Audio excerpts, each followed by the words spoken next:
बिस्मिल्लाहिर्रहमानिर्रहीम। अस्सलाम वालेकुम। चीख चीख कर इमरान खान कहता रहा कि पॉलिटिकल स्टेबिलिटी लेकर आओगे तो इकोनॉमिक स्टेबिलिटी आएगी, लेकिन जिन्होंने इमरान खान को निकाला उनके दिमागों में ये बात कभी बैठ नहीं सकती। आज जरा ये देखिए बिजनेस रिकॉर्डर को, इसकी इतनी बड़ी हेडलाइन लगी है और ये हमारे मुंह पर थप्पड़ है और उनके मुंह पर भी है जिन्होंने इमरान खान को निकाल कर और शहबाज शरीफ को लाए। कतर ने पाकिस्तान को क्लियरली कह दिया नो, हम आपको एक धेला भी नहीं देंगे। और जो रीजन 7 बिजनेस रिकॉर्डर ने प्रेजेंट की है उसमें क्लियरली ये बात कही है कि शहबाज शरीफ की हुकूमत कतर में गई पैसे लेने के लिए, तो उन्होंने क्लियरली कहा कि आपके मुल्क के अंदर चूंकि इंस्टेबिलिटी है, चीजें नहीं है, एक हुकूमत जाती है दूसरी आती है, कोई पॉलिसी नहीं है, लिहाजा इमरान खान की हुकूमत जब आई थी पैसे लेने के लिए तो हमने उनको एग्री कर दिया था, हम आपको नहीं कर सकते, हम आपको 1 रुपया नहीं दे सकते और हमारी तरफ से क्लियरली इनकार है, आपके मुल्क में कोई स्टेबिलिटी नहीं। हाँ, हम एक काम कर सकते हैं कि आपके मुल्क के अंदर इन्वेस्टमेंट कर सकते हैं। वो किस तरह कि आपके जो स्टेट के इदारे और उनके जितने शेयर्स और चीजें हैं वो हम कुछ खरीद सकते हैं, लेकिन वो भी 2 चीजों पर। एक तो गारंटीड इन्वेस्टमेंट के बदले प्रॉफिट हमें पता चले कितना आ रहा है, कितना लॉस हुआ है, कितना फायदा हमें होगा, हम किसी सूरत रिस्क वाली जगह पर नहीं जाएंगे, हम ये काम कर सकते हैं।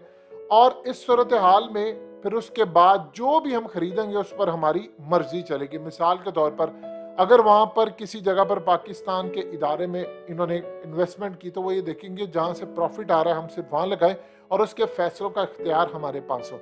ये इतना बड़ा थप्पड़ है इनके मुंह पर।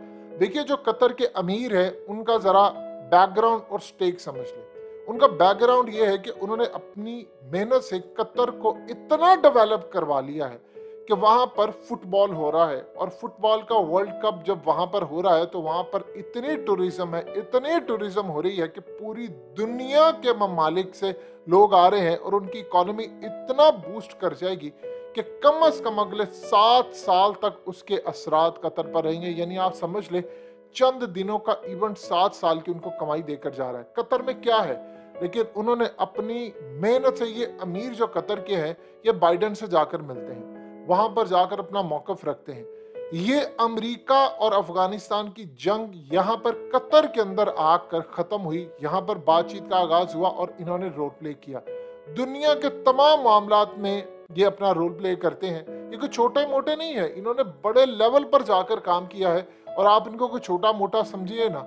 इन्होंने जहां पर भी इन्वेस्टमेंट करनी होती है, पैसा देना हो, जब उन्होंने तुर्की को 10 अरब डॉलर दिए थे जब उनका लीरा गिरा था तो उनको पता था तुर्की का क्या रिलेशन है, आपको एक ढीला नहीं देंगे। और इसी आर्टिकल में क्लियरली मेंशन है कि इमरान खान की हुकूमत जब यूएई से और इनसे पैसे लेने गई तो उनको असल में इस बात की अश्योरिटी दी गई कि ठीक है हम आपको पैसे देंगे, लेकिन इनको देने से इनकार कर दिया। अब आप सोच लें कि जिन्होंने शहबाज शरीफ को हम पर मुसल्लत किया, क्या कहा था इन्होंने, वो जी IMF पैसा देगा तो वो जी हम बिल्कुल मुल्क ठीक हो जाएगा। 235 रुपए ऊपर मार्केट में डॉलर इस वक्त है और वो भी मिल नहीं रहा, रेट ये चल रहा है। कहां गई आपकी स्टेबिलिटी, खत्म कहानी। वो सारे डॉलर और वो सारी करेंसी सब कुछ बर्बाद हो गया। इन्होंने असल में जो कहानी कौम को टोपी करवाई थी।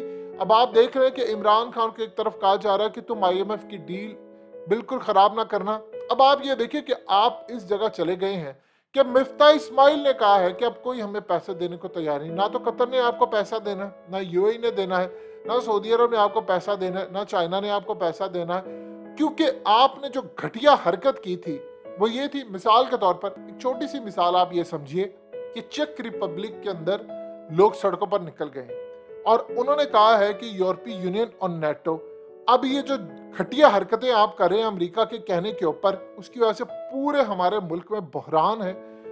1 लाख से ज्यादा लोग यहाँ पर आए हैं, बहरान है, महंगाई है, तेल का इशू है। आप लोग सारी की सारी जो पाबंदियां आपने रशिया पर लगाई हैं वो पाबंदियां खत्म करें ताकि तेल की कीमतें नीचे आए, गैस की कीमतें नीचे आए और ब्रिटेन के साथ बैठकर मामला तय करें। और अमेरिका की गोद में बैठकर आप लोगों ने जो फैसला किया है उस फैसले को खत्म करें। वहां पर यह सूरत हाल है। और हमारे देख लें जरा, बड़े अपने आप फन्ने खा और बड़े लाइक फाइक जहीन बनते हैं, जहानत तो छू कर नहीं इनसे गुजरी। इन्होंने इमरान खान का तख्ता उलट दिया कि जी वो अमेरिका नाराज था और अमेरिका के कहने पर वहां पर यूरोप के अंदर मुजाहरे हो रहे हैं कि अमेरिका के चुंगल से निकले। इन लोगों ने इमरान खान का तख्ता उलट दिया और औकात ये है। अब बताइए क्यों आपको अरब ममालिक देगा पैसे, बताइए तो सही जरा। आपने अमेरिका का साथ दिया, अरब ममालिक अमेरिका के खिलाफ है, वो सारे रूस और चाइनीज कैंपे हैं, वो क्यों आपका साथ देंगे? वो तुर्की के साथ खड़े हो गए हैं, ईरान के साथ उनके ताल्लुकात है। आपने वही हरकतें की जब अमेरिका का जो जहाज है वो डूब रहा है, अब उसमें सवार होने के लिए चले गए। दुनिया में एहतजाज हो रहा है और आप कह रहे हैं कि हमने साथ खड़ा। वो बेवकूफ नहीं है। देखिए अमेरिका ने उनका तख्ता उल्टा और इमरान खान का तख्ता उलट कर क्या बात की उन्होंने कि जी अब हम मुल्क में स्टेबिलिटी लाएंगे। आपको IMF ने इस दफा पैसे दे दिए किसी ना किसी तरह। आपको अगले साल क्या कोई अरब मुल्क पैसा देगा? आपको चाइना देगा? आपको किसने भीख देनी है? और इस सूरत हाल में वो चीख रहा है कि स्टेबिलिटी लेकर आओ, स्टेबिलिटी लेकर आओ, और बंद कमरो। फैसले क्या हो रहे हैं? उसको नाहिल करवा, गद्दारी के मुकदमा। इनकी औकात ये है, कोई इनको मुंह लगाने को तैयार नहीं है।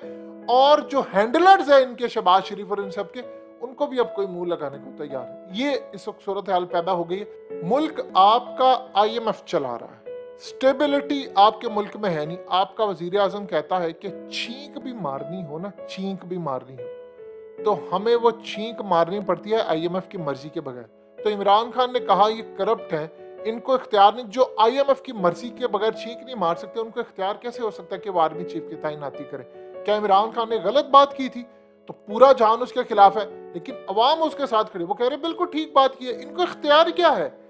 रही बात इमरान खान की कि उसने जो बात की कि इनकी इतनी स्टेबिलिटी नहीं, ये सिक्योरिटी रिस्क है, तो बिल्कुल ठीक है भाई। आपका इख्तियार क्या है? आप अमेरिका से पूछे बगैर कोई काम नहीं करते, तो आपका इख्तियार क्या है कि आप ये काम करें?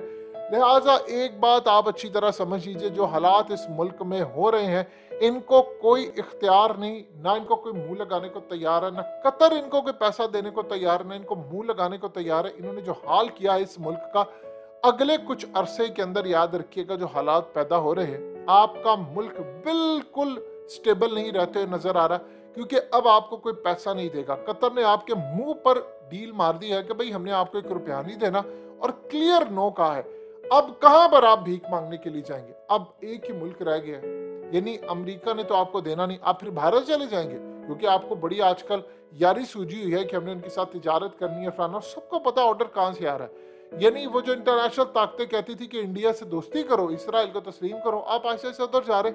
अब तो ये सूरत हाल हो चुकी है कि आपका मुल्क बिल्कुल अनस्टेबल हो चुका है, लेकिन इनको परवाह नहीं है। इन्होंने सिर्फ एक ही सोचा, हमने इमरान को नहीं छोड़ना। अवाम उसके साथ खड़ी हो गई है, 90% अवाम उसके साथ है। आप उसके खिलाफ जाएंगे तो क्या आप अवाम के खिलाफ नहीं जा रहे? कितनी आपने कोशिश की उसको दबाने की, ज़िमनी इंतखाब सारा उसने जीत लिया ना, आपने धांधली भी टका के की, 4 सीटें भी उसकी खा गए, फिर भी वो 15 सीटें बचा गया किसी तरह।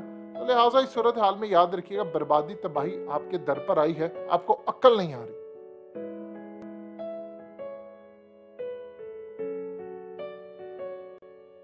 हकीकत टीवी को सब्सक्राइब करना मत भूलें, वीडियो को लाइक करें, शेयर करें और कमेंट सेक्शन में अपनी राय का इजहार जरूर करें।